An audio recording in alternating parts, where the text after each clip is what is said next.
Good morning, everybody, once again from the Peachtree Cafe. Hey. How you doing? Very good. Wait, I know how you're doing because you're married. Good morning, Mr. Michael. How are you feeling? Good morning. I just need more coffee. That's all. Yeah, don't we all? Guys, cool things happening out there. Great things happening. This is episode 4 of the Peachtree Morning Show, and wow, the response from around the world has been fantastic. So many things we want to talk about. We're going to try to keep it to 18 minutes so that you can enjoy your cornflakes or your berchen muesli or your rice and congee, wherever you happen to be. Or driving in your car. Or not watching us, but listening to us. Should not be eating if you're driving in your car. Or texting, by the way. Or watching us. Wait a minute. Yeah, good point. You just listen. So anyway, some housekeeping. Remember, guys, you can write in questions to seedquestions@diamondcutterinstitute.com. Remember, guys, it's 30 seconds maximum, vertical video. Look at some of the cool people who sent in already from so many places around the world. We cannot take questions longer than 30 seconds or which are not vertical, or we can't take written questions. We love some of the stuff you guys are writing to us, but we just can't do it. So look, all the great questions coming in from around the world. I've got Asif from London coming in. Good morning, everyone. And here we go. I've got Brian Mendoza. Hi, this is Brian from Mexico City. Mexico City. Here's Can a bad seed can cancel? That's Liddell from Canada. My name is Masi, and I'm contacting you from Romania, Brașov. Masi was overactive. Did 2 of them. I'm contacting you from Romania, Brașov. Masi was very productive. Here we have Hey there, just wanted to ask you, what do you think someone Moran from Tel Aviv. Good morning. Sylvia Engelhardt from Hamburg. Good morning, this is Wei Long from Singapore. I'd like to ask Wei Long from Singapore. Спасибо за возможность. And that's Roman. Yeah, Roman from, we think Moscow. Actually, Roman, we're not sure where you're from, Roman, but we're going to get that translated, and we're going to work on answering questions from all languages. So anyway, we're going to go through some questions real quickly, and we're going to try to get through some cool answers to Uta Shar's question from yesterday, and then we're going to finish with something new and lead into tomorrow. I guess you might go, how's your week going? It's going great. I was thinking about Uta's question, and I've heard a lot of that. Let's play it first, maybe? Oh, I'm sorry. Yeah, Okay, let's play it. well, I'm going to play you Uta Shar's question all the way from Berlin. Here we go. Oh boy, here we go. All right, here we go, Uta. Hi guys, good morning. Uta here from Berlin. And my question is, nowadays in the big cities, and certainly not only in Berlin, we seem to have more and more difficulty finding affordable, large enough, sunny space to live and to work in. And after all, our joy in life and productivity very much depend on that. So what kind of seeds do we have to plant to see more of it? Thank you. Cool question, Uta. Excellent question. Hi guys. Whoa, hi. Hi, Uta. How are you? So, what do you think, guys? Yeah, guess so. Why don't you Well, I like this question because a lot of people have been asking me about it lately. Friends from Hong Kong, friends from Singapore, friends from New York City. San Francisco is one of the worst in the world. And people are just having trouble. It's not just that they don't have a place to stay, it's not just that I need an apartment or I need a place to stay, and it's not just that I need more square footage or something like that. It's that I can't find a place which is affordable. And then secondly, I loved Uta's question because she said, I can't find a place which is sunny and which is joyful to live in. I want some place that's not, I don't just want a box with a lot of square footage. Yeah. I have a problem with affordability. But I also want quality of life in my apartment. I want an apartment which is sunny, and I want one which is a happy place to work, because when you think about it, more and more people are working at home.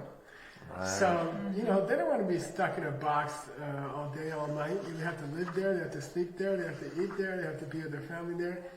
And then on top of that, if it's like a prison or it looks like a coffin, then what's the use? Then your quality of life drops a lot. I used to enjoy the commute to New York City, 2 hours on the bus through the gasoline fields.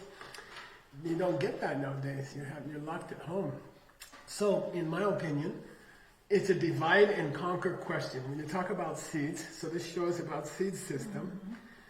we call divide and conquer, you know, divide it into the different things that she wants. And I say she wants 3 or 4 different things. What do you guys think they are? Okay, so first is a place to live, right? Yeah, that's the most important. important. Yeah. But then she wants a certain kind of quality in that place. Yeah. She wants it to be beautiful, Yeah. comfortable, Yeah. which I assume, if I understood correctly, no pollution, healthy place. Yeah. Right. You missed one more thing. Affordable. Affordable. Right. Yeah. Okay, great.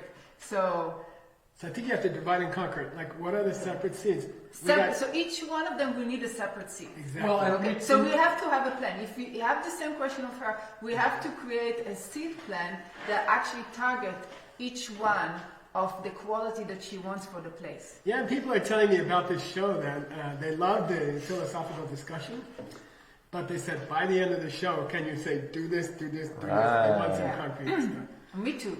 Yeah, so let's go. So look, do you want to talk about...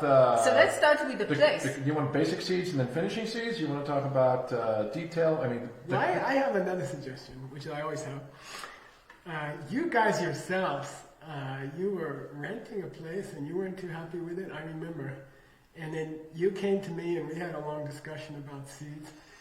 And if you don't mind, I think your story might be interesting, what happened. How did you get a place of your own? Okay. So we are starting with the first seed. Affordable. How to find a place to live, okay? Which is within, which you can get, which is affordable. Which you yeah. can afford, which you can afford. Which so for those of you who haven't been to a DCI event or really not sure what we're talking about, Diamond Cutter Institute's based on an understanding of cause and effect that can be used to produce specific results in any area of your life based on some of the greatest thinking in the world. So we're going to talk about doing things intentionally to cause mental imprints, which we say will produce results we see around us. Take it away, boss. Okay, so how to find a place.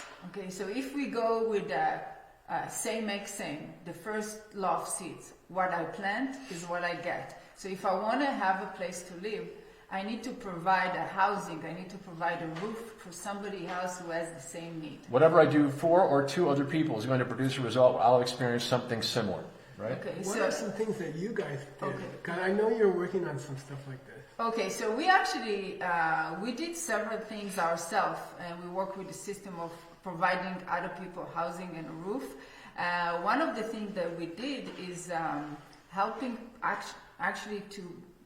helping other people to build their house. Physically built with a hammer. Physically built. Scott is very good with all the construction stuff, so he was able to build literally the roof and work on the bulldozers. And Weirdly, I actually have a union card as an electrician from another life previous to this one. he did all the electricity for that small place. So I'm very good painting. No, actually, she's really tough. In the middle of the desert, we built houses, we climbed ladders, we hauled material, we dug holes, and so we physically worked, which was the only thing we could do at the time because we didn't have much money, to help provide people a place to live. Yeah, so we helped somebody who didn't have much money and who could not do it without a volunteer helping them to build a house. And we joined the team of the volunteer and we came and we actually physically helped other people build a house. But I know that for happened? most of you, it's not something you can do, okay? So maybe you have to find a different way to plant a seed to provide other people housing. You got to get creative in finding a way that you can contribute. Even you don't have to have money to make money. You can help other people to have financial security. You don't have to have somebody who's building a house to help somebody have a house. You can figure out some creative way to help somebody get into a house, help somebody figure out how to get a mortgage, help somebody to sort out their financial security, or to look for a house that's affordable for them, or do some work. But I have to say, Uta's question is different. She said, I don't want only a house, right? She said, I want a house which has good environmental surrounding. You know, looking at the time, I think we got to take this question in pieces. So, just the basic seed to find your place. I remember in New York City we had the same problem. We couldn't find a place for our place to hold our classes.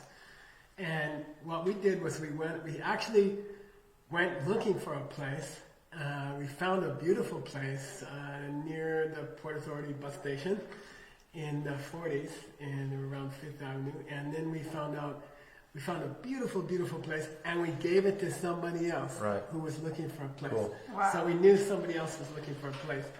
And then we got this incredible space. Much better place, huh? We got a much, much better place. So I'm thinking, if you don't have the money to go bang on or the skills to help someone build their house, you can help someone find a place. Right. I help somebody find a place. And while you're looking for your place, if you find a really good one that you would want to take by yourself, give it to someone. Right. Oh, that's hard. That's this hard. one is hard. But we actually- you go to a place, you're looking for an apartment for so long, and suddenly you find this awesome place that has everything you wanted, and the price is good, and then to go and give it to somebody else, wow, you have to be super brave to do Quickly that. just to give you the final result, it took us a couple of years, but we had a small financial windfall that enabled us to go out. And when we got done with the volunteer commitment we were doing, we bought a small, nice little condominium across the street from here. That's actually, it worked out really well for us. And now we hope in some years, we hope someday to upgrade that. And we weren't sure about exactly what to do. And we're saving our money, and we looked around for opportunities, and we found out that some friends of ours in Vietnam are able to build houses for underprivileged people in Vietnam for about $3,500 US. So as of a couple weeks ago, we just began building our second house for people in Vietnam. We just gave money to some friends of ours that can make an entire house happen for somebody for $3,000-4,000, and that's a great sense of gratification. We just started our second one. We're hoping that those seeds that we're planting are part of what will help us upgrade our house sometime in the future. So you got your own... We got our first house. You don't pay rent anymore, right? We own it. We own it No completely. You paid mortgage, rent your whole life. No mortgage, no rent. And by helping someone build their house, you were able to get your own condominium. We got a house, yeah. And now you're going to take the next step and get your own house without rent. Yeah. And you're going to do that by helping to build houses for people in very poor countries. Yeah, we found two houses that we love, and we realized we're not quite ready, and it was heartbreaking. But it was heartbreaking to walk away from them. But when we walked away, we said, we hope somebody enjoys this place that we're not ready to buy, or we can't buy yet. So I think it's important to say that we are not suggesting here that there is only one way to plant the seed. Right. It's not that there's only one way to plant the seed for housing is to go and build somebody else a house. You can, any way that you can think about it, any creative way that you can help somebody else get a roof under their head, above their head, that will plant the seed. So the motivation and to apply and help somebody else who has this need will plant the seed for you to get. But then in DCI events around the world, we typically talk about, using what in DCI we call the 4 steps of planting an intentional imprint to create a result. And then we say you get the basic result, and then you work on what you might call finishing seeds in order to create the details like what Uta was talking about to get the place which is affordable, the place which is beautiful, has plenty of light, all those things, right? Yeah. I'm thinking we talk on a later show, we talk about getting a sunny place and getting a comfortable place and getting a place that has a grocery store. Right. But I'd like to throw in one more thing right now because we have about 2 minutes left. Before we close. Before we have to close up with the living example thing, you see? So you guys don't even know it, but right now you're being a living example. People are looking at you. People are saying, look, their whole life they rented a place. Then they decided to use the seeds to get their own place that they could own for themselves. And now they're going to upgrade that condominium to a full big house by using seeds, So in a way, the fastest way to get the seed to open and strongly is to have the motivation that it's not just that I'm going to get my house or I'm going to get my new apartment. Right. People are going to ask me, you've been looking for so long and now you suddenly got this beautiful, sunny, joyful place. And how did you do that? And I think if part of your motivation is, I'm hoping that other people will see how I did it, and then they'll be impressed and they'll also try to do this way of planting seeds. I think that motivation, traditionally in the ancient wisdom, is supposed to be the way to make the seed grow fastest and strongest. So I think that's the secret to making the seed open fast and strong, is to have this second motivation that I want other people to see the real way to get your own house. Yeah, thank you, Yoshimaru. So motivation is a big thing, the right motivation. By the way, guys, this question that Uta has is also in the Diamond Cutter book. So if you guys are curious to know the question right now, we are giving you a clue. Go to the Diamond Cutter book, and one of the correlation is related to it. And I want to tell you something else that, I remember back to that time when we were building those houses. Arit and I had only known each other for about, a year. And we're coming up on our 10th wedding anniversary, but it was really a beautiful time. I remember being very strong motivation, really a great sense of like hope and, excitement about helping these people to build their houses. And so I can say we really felt good about it, and we really felt we saw a very clear result. Okay, so we're 2 minutes away from 18 minutes now, and this is usually the time we start wrapping up and talking about tomorrow. Yeah, so let's get it down. We had a request, and I tend to talk about philosophy too much.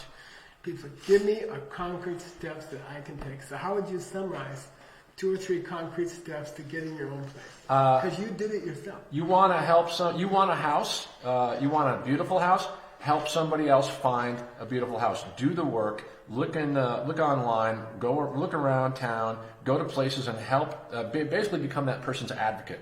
Or maybe help them find a good